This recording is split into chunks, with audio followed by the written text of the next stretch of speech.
ecologia.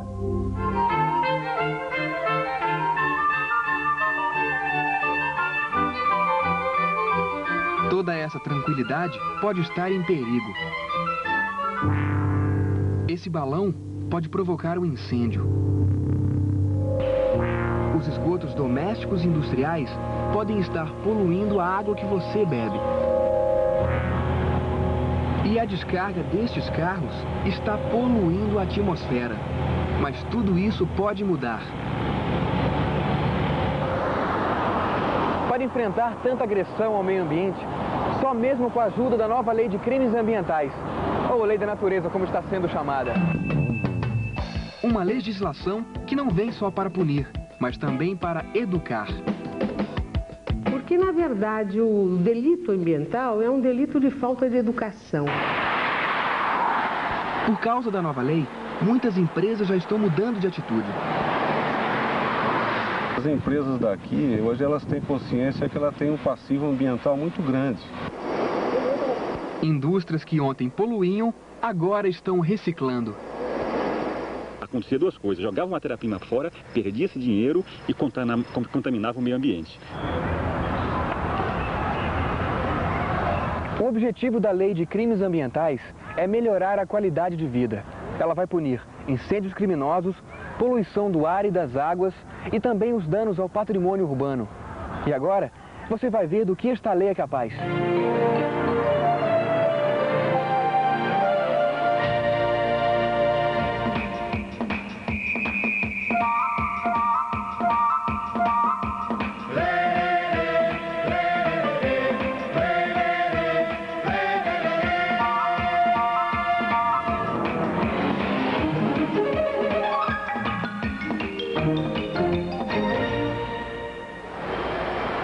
No tempo do Império, já existiam no Brasil normas de defesa do meio ambiente.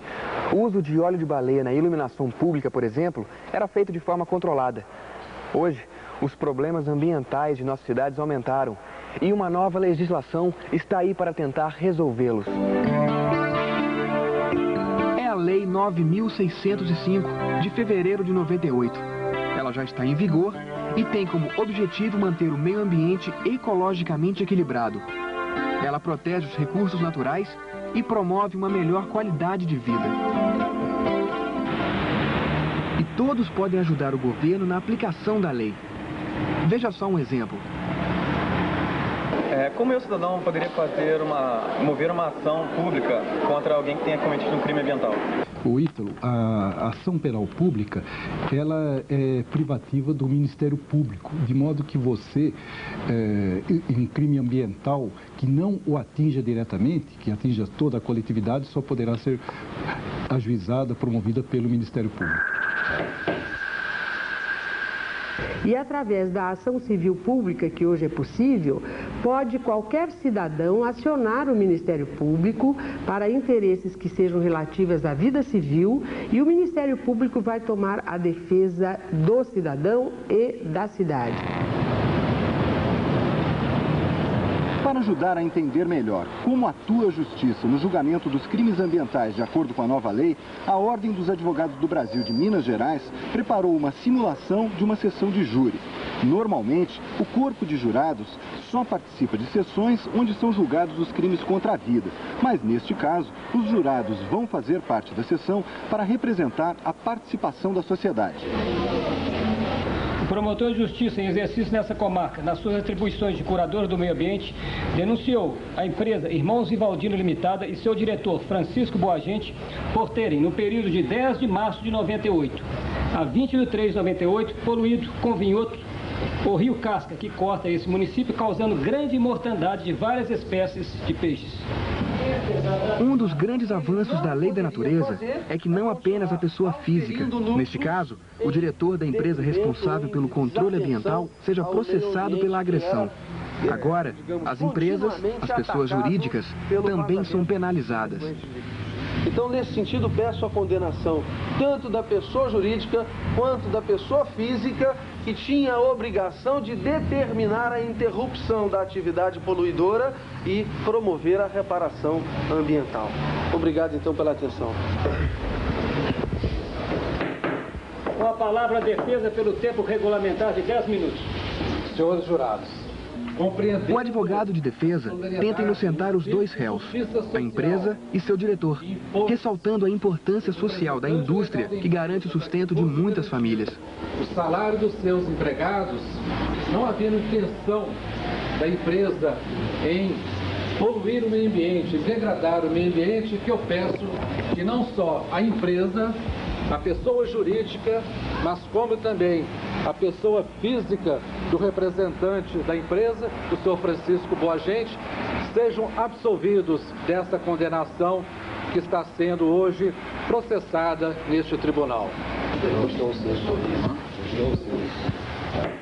Passaremos à votação. Primeiro quesito, deve ser condenada a pessoa física?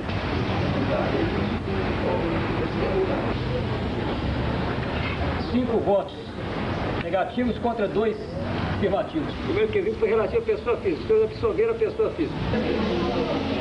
Os 6 votos afirmativos contra 1 negativo, os senhores condenaram a pessoa jurídica.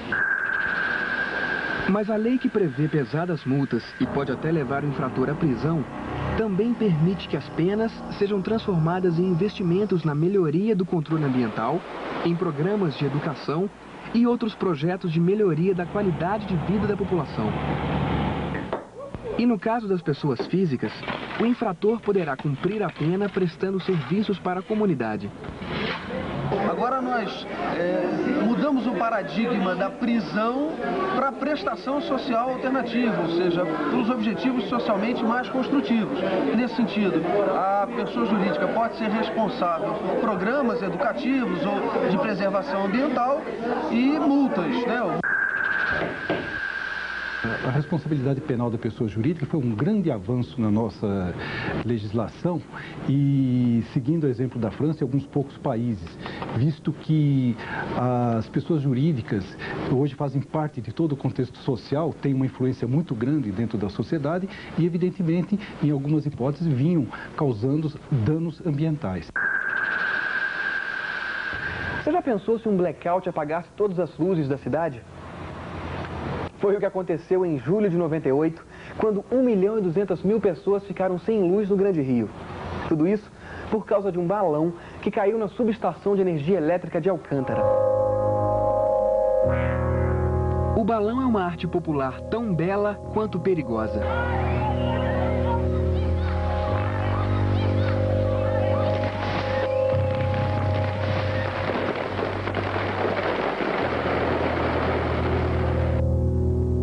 A boca do balão é feita de arame ou de vergalhão de ferro.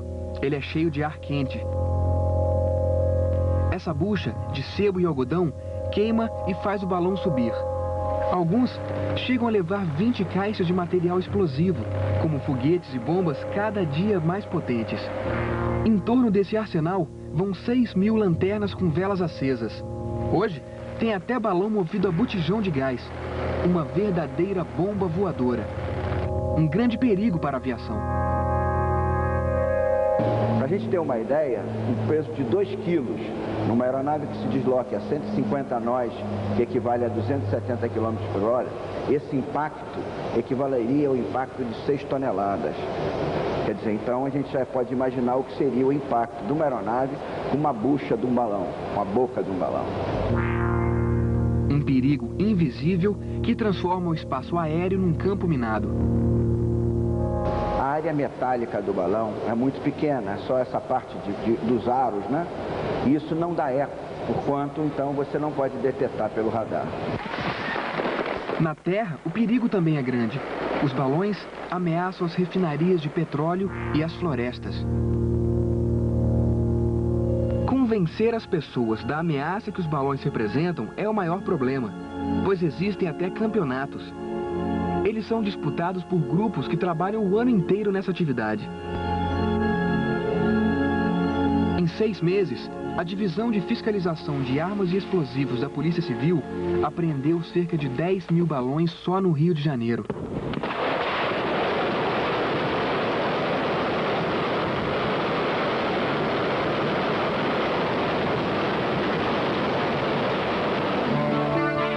O artigo 42 da Lei da Natureza proíbe fabricar, vender, transportar ou soltar balões. Pena de 1 a 3 anos de detenção e multa. Com a nova lei de crimes ambientais, podemos ter uma cidade melhor, mais limpa e menos poluída. A partir de agora, os pichadores vão pensar 2 vezes antes de pichar casas, edifícios e estátuas, como fizeram aqui. O artigo 65 da Lei da Natureza proíbe pichar e grafitar edificação ou monumento. Pena de 3 meses a 1 ano de detenção e multa. Segundo a nova lei, meio ambiente não é só uma floresta ou uma nascente. O patrimônio cultural também é considerado um bem ambiental. O meio ambiente em que o indivíduo vive não se refere apenas à utilização dos seres da natureza e dos bens que a natureza oferece, mas também àquilo que o homem acrescentou à natureza, que é o patrimônio cultural. Então, todas as benfeitorias, todas as obras relativas à cultura que o homem acrescentou à natureza, fazem parte do seu entorno, se integram no seu ambiente e precisam ser preservadas para as futuras gerações.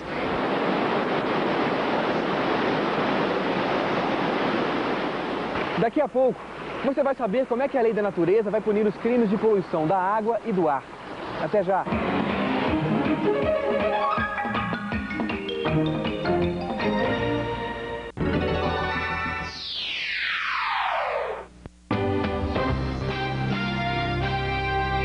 ...24 horas por dia. A informação para manter você sempre atualizado.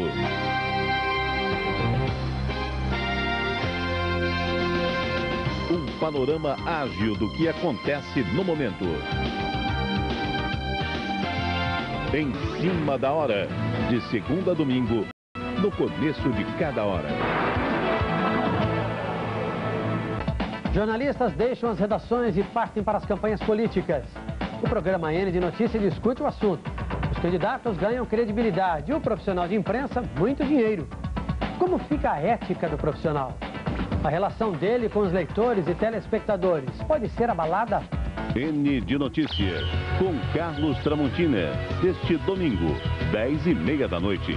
Horário alternativo, terça, 11h30 da manhã.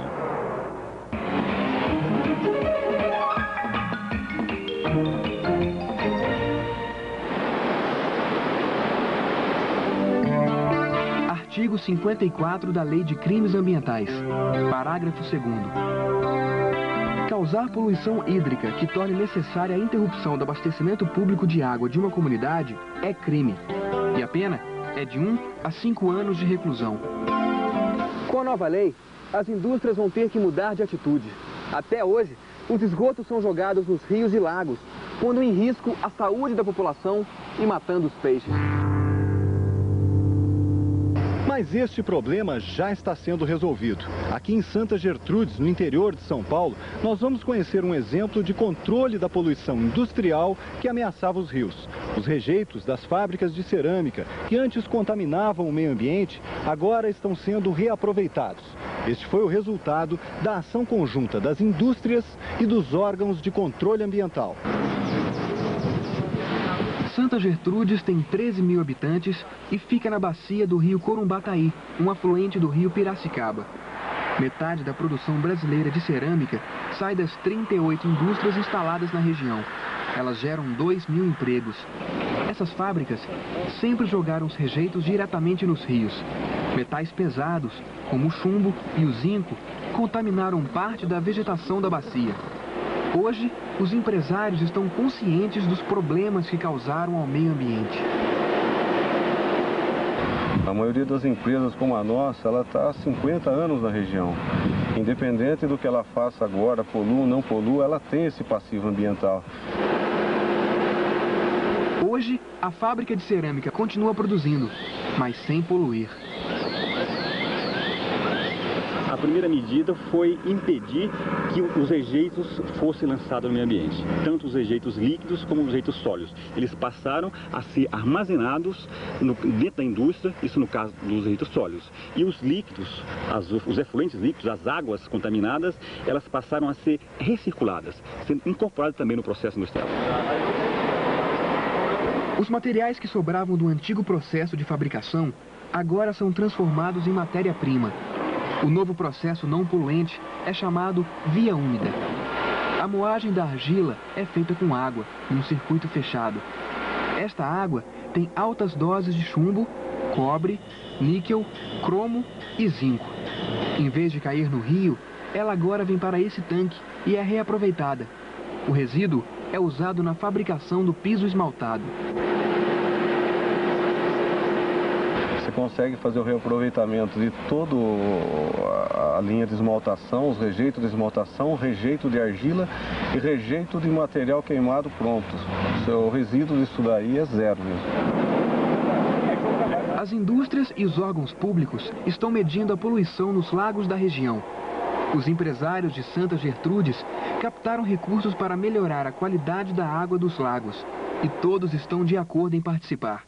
Os que continuarem poluindo podem ser multados. Evidentemente que o pagamento das multas é o primeiro estímulo, é o estímulo mais forte porque mexe no bolso. Mas o empresário já superou essa fase. Ele está buscando, em função do mercado, da própria competitividade que existe no mercado, ele está buscando meios menos poluentes de produção. Ele, inclusive, do ponto de vista até do governo, existem incentivos financeiros no sentido de financiar equipamentos antipoluição a juros baratos. Mas a poluição não vem só das empresas. A falta de saneamento em nossas cidades faz com que o esgoto doméstico seja responsável por 85% da poluição das águas. Para se ter uma ideia da dimensão do problema, calcula-se que cerca de 8.500 pessoas morrem todos os anos no Brasil por causa da contaminação das águas. Mas neste cenário, encontramos um fato novo. Antecipando a aplicação da Lei de Crimes Ambientais, uma indústria da região, a Votocel, doou à cidade de Votorantim uma estação de tratamento de esgoto industrial que estava desativada.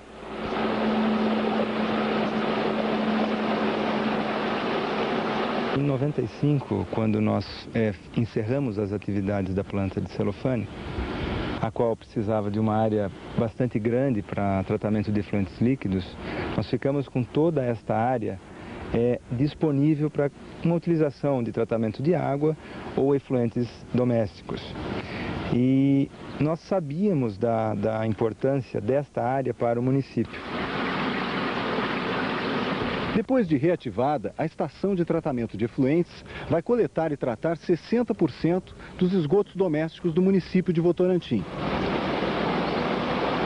Esse acordo é muito benéfico assim, para o município de Votorantim e também para a despoluição do rio Sorocaba, que é o empenho maior hoje que a cidade vem enfrentando assim, em termos de despoluição em si.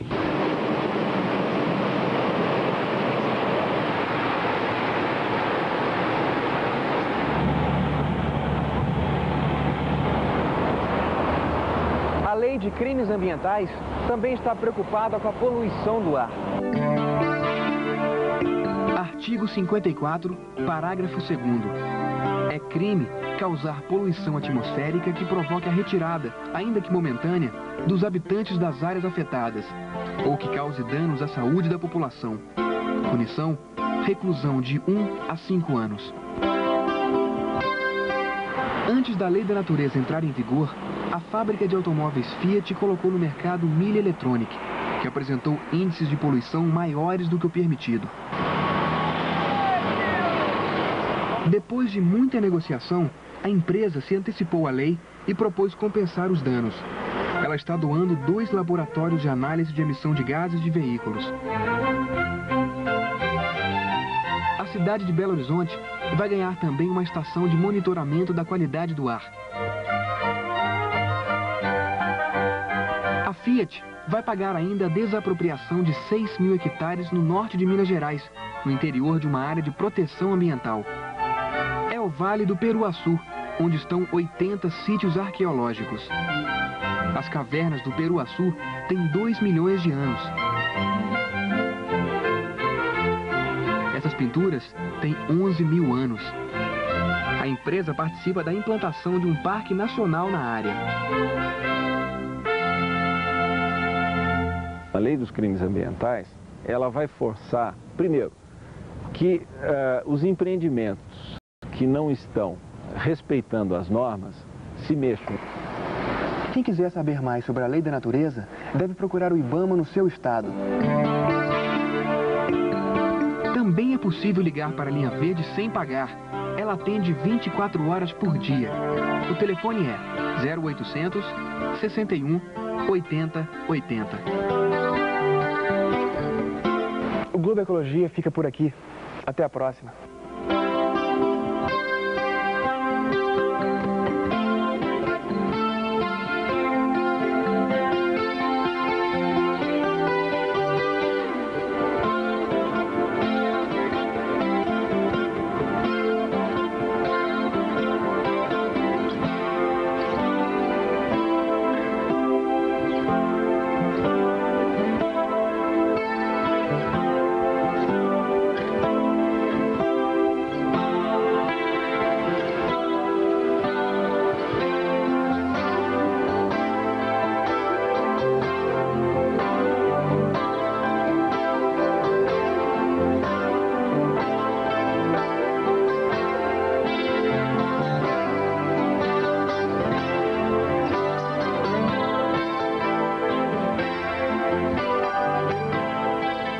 A EFEI, a previsão é de que em 5 anos a energia baixe de preço. A usina Luiz Dias é uma pequena central hidrelétrica da CEMIG, construída em 1914. Há 2 anos desativada, estava apenas servindo a EFEI, Escola Federal de Engenharia de Itajubá, como fonte de ensino e pesquisa na área de energia. Mas alguns estudos se tornaram inviáveis, faltavam recursos. Então foi feito um contrato entre CEMIG e EFEI para recomeçar a produção de energia.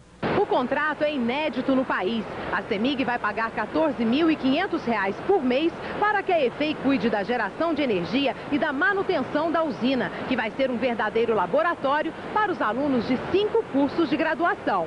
Os equipamentos alemães são do início do século e foram reformados. Nós estamos estimando um prazo para o final de setembro agora para início da operação em paralelo. Outros 2 projetos estão sendo criados. Um parque de desenvolvimento autossustentável e um centro nacional de referência em pequenos aproveitamentos hidroenergéticos.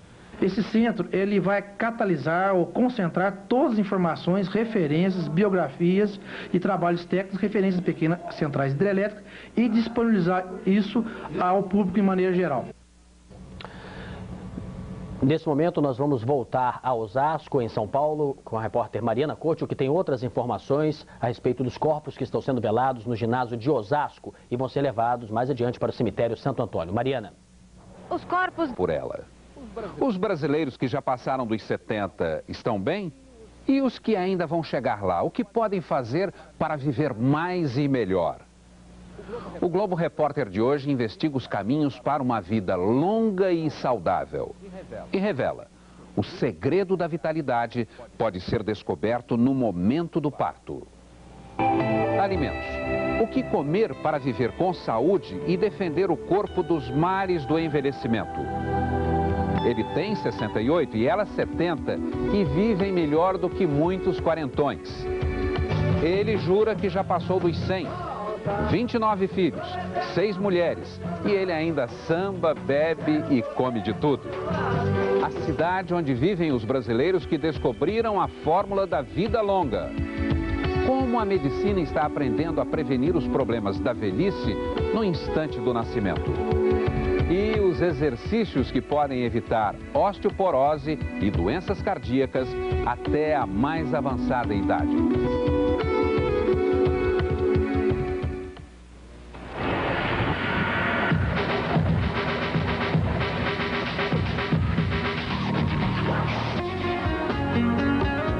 Cláudia mora num grande conjunto habitacional no coração da Zona Sul do Rio. 28 anos, manicure, ela sustenta sozinha o filho Lucas. De manhã, bem cedo, já está fazendo o almoço que vai levar para o trabalho. Não é um almoço qualquer. Legumes, verduras, carne branca a gente come com mais frequência do que a vermelha. Não quer dizer que eu vou viver, eu não vivo de dieta, eu vivo no normal. Mas aí eu me preocupo um pouco mais para ter uma vida mais saudável. Por que ela se preocupa? A brasileira, que enfrenta 10 horas de trabalho por dia, quer se manter bem hoje e no futuro. E não é fácil. Você acaba almoçando de pé mesmo? Porque eu fico muito tempo sentada. Aí quando eu tenho um tempinho, eu venho aqui. Normalmente eu tenho meu horário de almoço, mas para mim comer, eu prefiro comer em pé. Porque eu fico, a maior parte do meu trabalho é sentada. E pelo menos é um almoço saudável, né? É. Eu tenho o hábito de comer rápido, mas o certo é comer devagar, né? Mas eu já me habituei a comer rápido, não tem jeito. Cláudia diz que o trabalho a deixa estressada, por isso faz exames regularmente. Colesterol, triglicerídeos, teste ergométrico.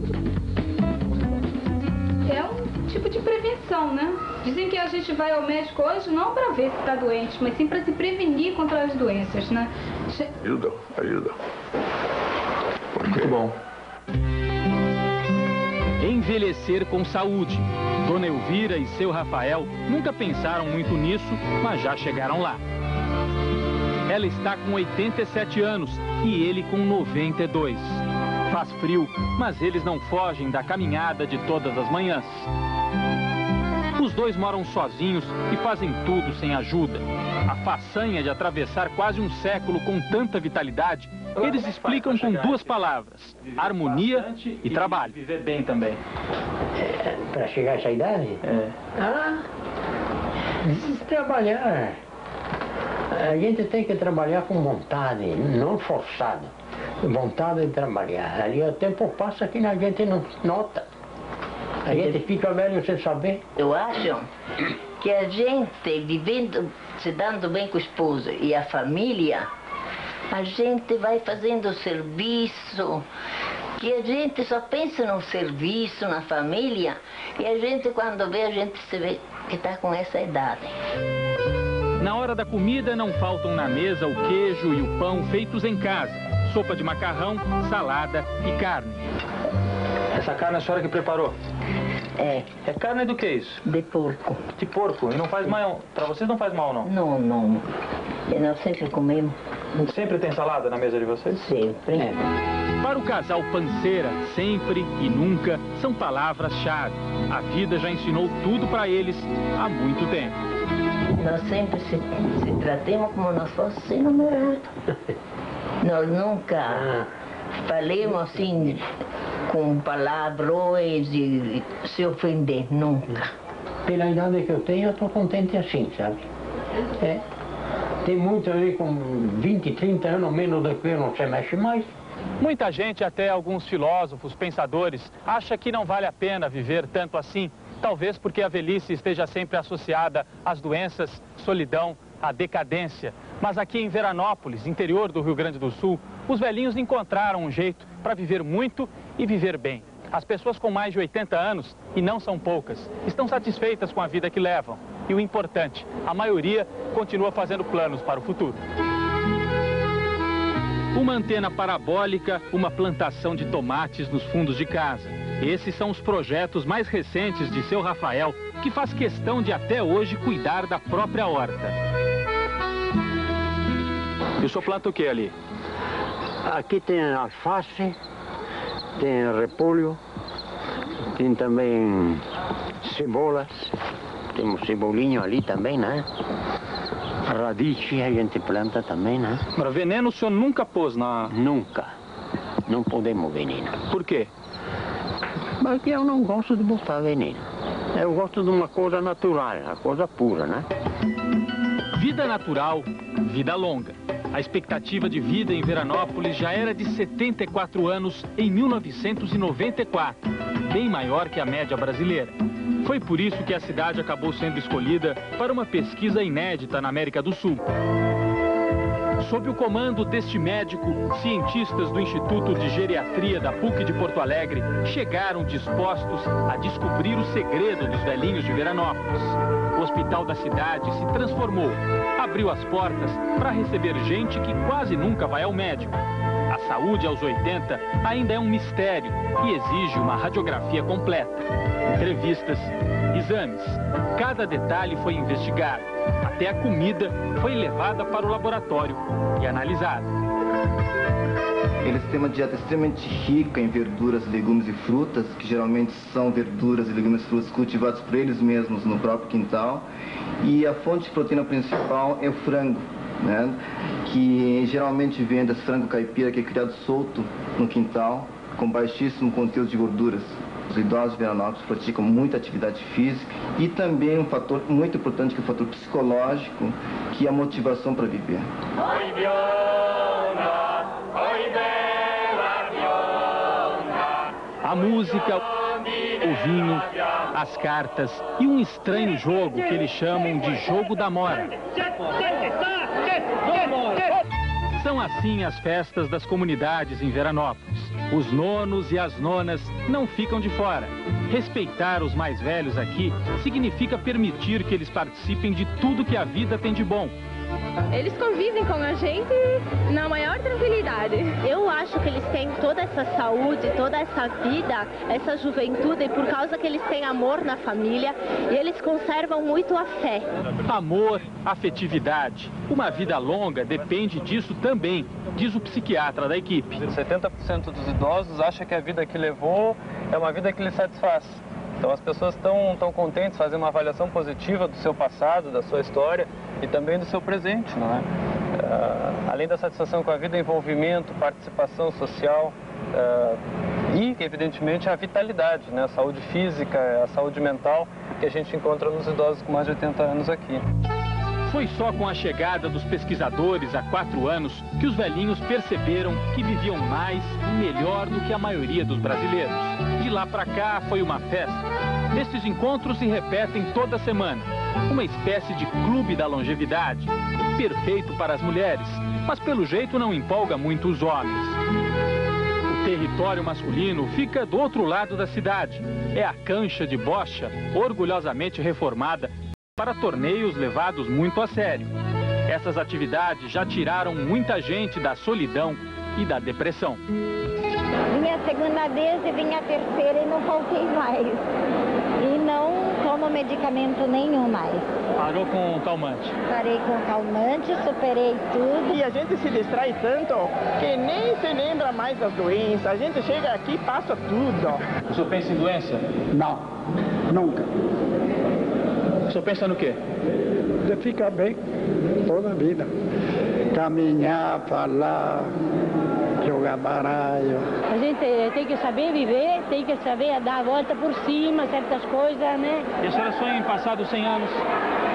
Ah, não quero chegar lá, depois susto todo mundo. Por quê? Fico velha, feia. Ficar velho. Uma preocupação que os jovens de Veranópolis, como os jovens de qualquer outro lugar, ainda não têm. Muitos já levam até uma vida parecida com a da cidade grande. Será que assim vão viver tanto quanto os pais, avós e bisavós? Com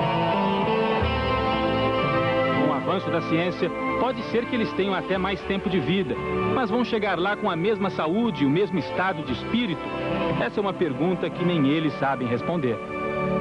A gente quer viver como a gente nasceu, se habituou e viveu e quer viver assim.